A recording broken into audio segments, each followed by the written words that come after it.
All right, begin. Begin. Hello, dear participants. Welcome to the West Africa TESOL conference. I am going to be doing a joint presentation. I am Ernest, Kelson from Cameroon, and I'll be doing this presentation with my colleague Baissana, Talba. So this presentation is on enhancing learners' productivity and critical thinking using pictures. Next slide, please.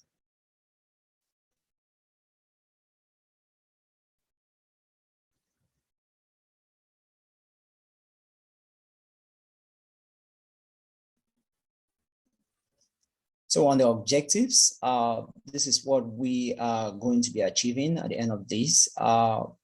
We are going to be talking about the benefits of using pictures in an EFL or ESL classroom. We are going to be talking about ways in which we can use these pictures to explore in an ESL or EFL classroom. And equally, we are going to use these pictures in EFL, ESL classrooms, or the ways how we're going to use them effectively. Next slide, please.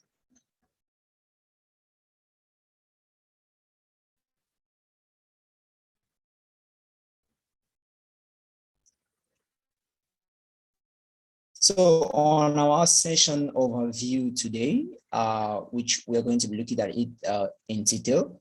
The first one is we are going to be discussing what is a visual literacy. And the next is why use pictures in an EFL or ESL classrooms. And equally, the next is how to use these pictures in our classrooms. And equally, what follows with those pictures? What are the activities that accompany those pictures in the classroom? What are the factors that you need to consider first before you put up or use pictures in the classroom? And lastly, we will have the conclusion. Next slide, please.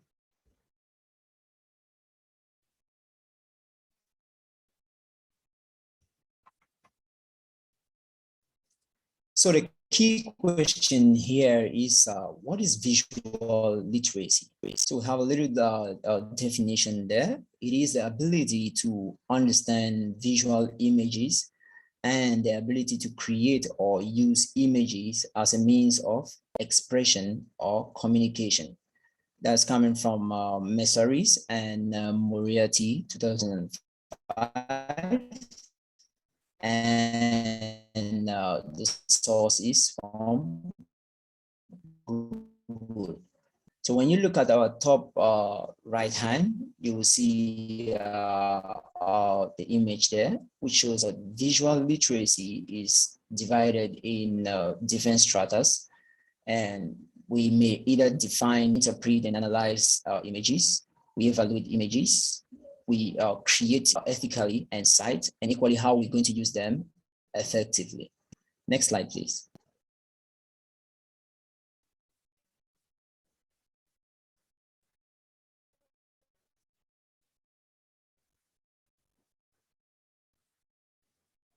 So here, when we talk about using pictures in EFL or ESL classrooms, pictures appear in different facets or in different forms. Pictures could either be photographs, they could be drawings, they could be worksheets, they could be posters, they could be slides, they could be maps, and many others. So once you have looking on how you are going to exploit using this picture in your EFL or ESL classroom. Next slide, please.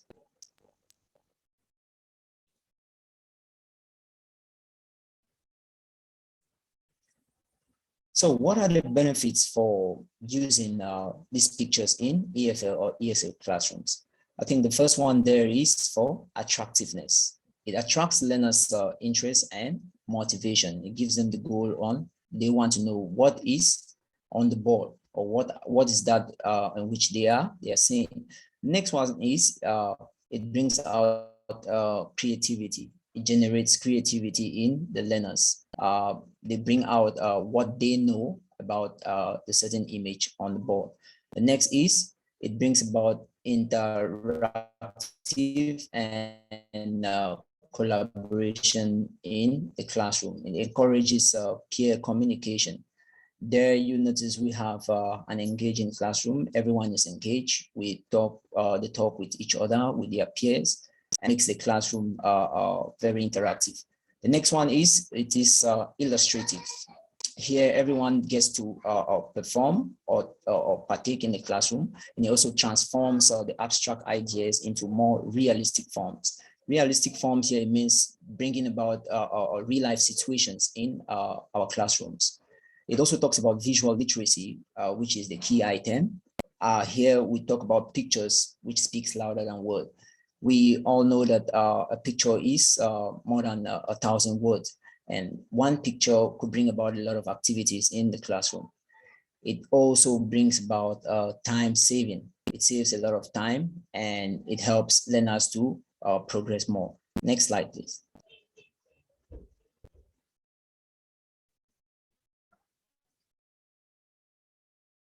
So why do we use these EFL or ESL pictures in our classrooms? The first one is we make adaptation to available resources. Available resources here, I am going to say updated resources which are going to help, or which help fit in the context in which you're teaching the picture in your classroom. The next one is supposed to be related to a task. And the next, we have a balance between all the elements of the learning process.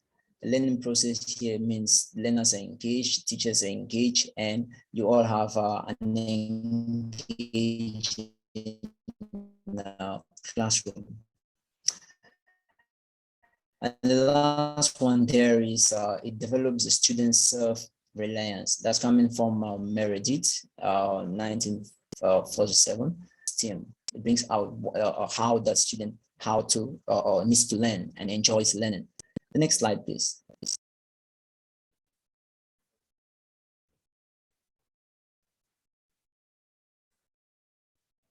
So what are the ways to use these pictures in our EFL or ESL classrooms? So the first one there is to develop learners' speaking and creative critical thinking skills. Here, I think we're talking about productive skills, which we need to reproduce. We need to teach learners on how to create. And critical thinking skills there, we should not leave out Benjamin Bloom's taxonomy, which brings out all the different facets on how the cognitive level is used. And last one there is the learners writing and critical thinking skills. So my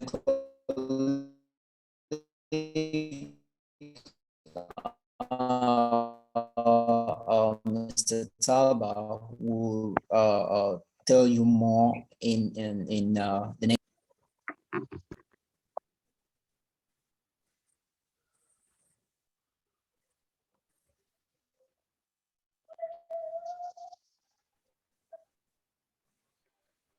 Hello, everyone.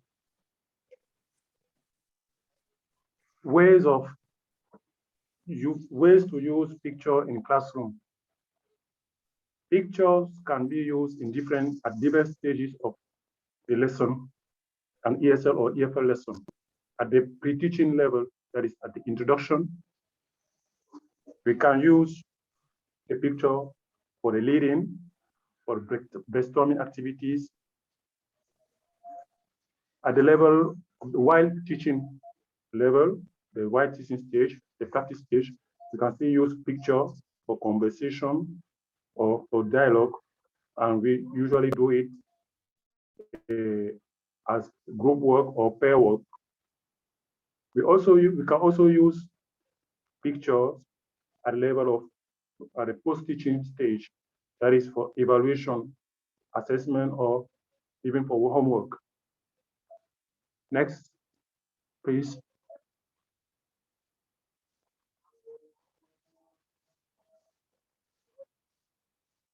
Stages to use picture in a classroom. How do we use picture in a classroom? First, you can show the picture or the items on the picture. Then we say the vocabulary item, or we elicit the vocabulary from students. Then we have the whole class to repeat the new word. We write the new word on the board. Then we have 2 or 3 students say the new word. Then we move on to the next word or to the next item. And these stages, this suit more when we deal with vocabulary lessons. Next, please.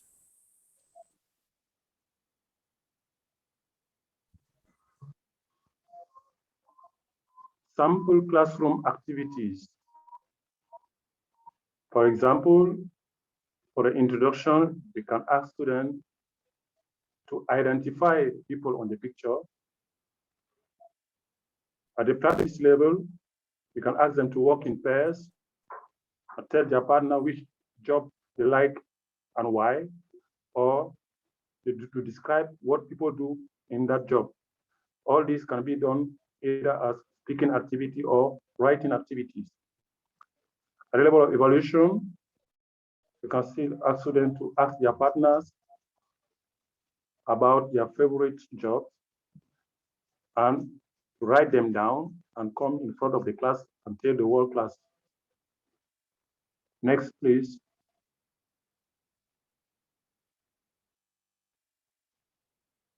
Classroom activities. These are some examples of classroom activities for beginners. On the left, we have a cardboard on jobs and professions. And on the right, we have students discussing on the different types of jobs. They had to, at the beginning, they had to identify the different person, people on the cardboard, and tell what they do in that different activities. Then now, as group work, they have to discuss on other jobs and professions that they know and which are not on the cardboard. Next, please. For intermediate level, here, still as group work, learners are working on their favorite meals. A cardboard is about various meals, so they have to identify first what is on the cardboard, then now they share with their mates. They discuss on their favorite meals, what they like and what they don't like. Next, please.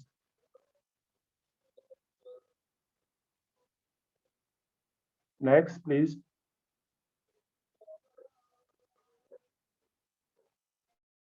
Yes, this third classroom activities is for advanced level. Here, it's a cardboard on pandemic diseases.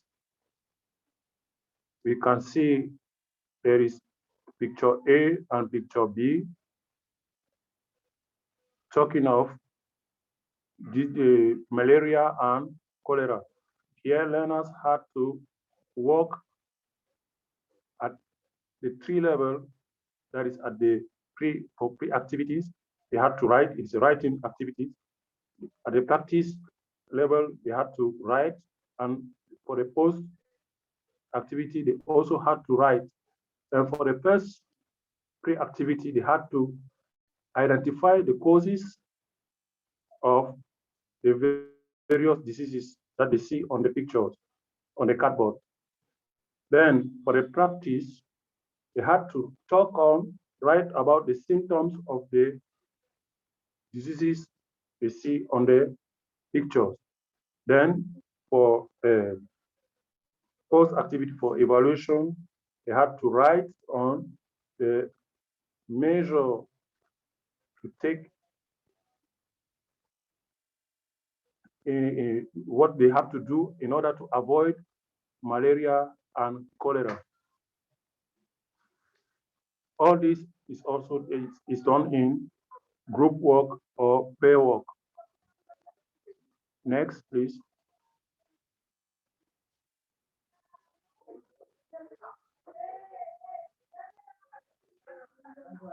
What are factors that we should consider when we use picture in classrooms? We have to take into consideration the age of the learners, their level, the appropriateness of the picture itself, its relevance, and the content of the course. Next, please.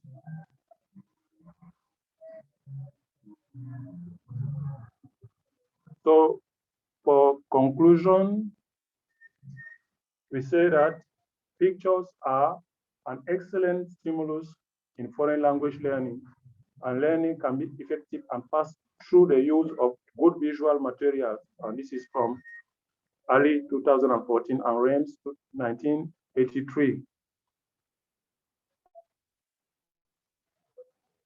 Next, please. Then here we come to the end of our presentation. In case of any question, you can contact us on our email address, Talba Baissana @gmail.com and Ernest Kelson 3 @gmail.com. Thank you.